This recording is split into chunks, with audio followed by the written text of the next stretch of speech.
Welcome to the Slop Farm. Enjoy the video. In this video, I will show how to make tiramisu pudding using an easy method. First, let's gather our ingredients.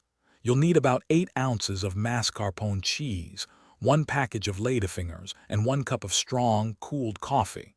We'll also use some sugar and cocoa powder. Make sure your coffee is completely cool before you start. This recipe is perfect for a quick, delicious dessert. Now let's create that luscious mascarpone cream. In a bowl, combine 8 ounces of mascarpone cheese with about 1/4 cup of granulated sugar. Beat them together until the mixture is smooth and well combined. Then, gently fold in 1/2 cup of freshly whipped cream. This step adds a wonderful lightness to our pudding. Remember, don't overmix. We want it to stay airy. It's time to assemble our delicious tiramisu pudding. Take your ladyfingers and quickly dip each one into the cooled coffee.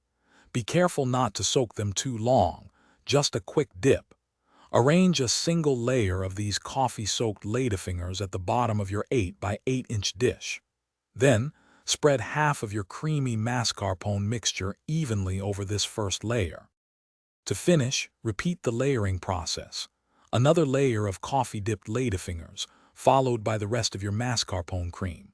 Smooth the top, then cover your dish and refrigerate it for at least 4 hours, or even better, overnight. This chilling time allows the flavors to meld beautifully.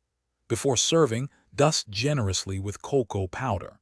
Check the description for a link to the Shark AI Ultra Robot Vacuum and other great deals. Thanks for watching. Consider subscribing if we helped you today.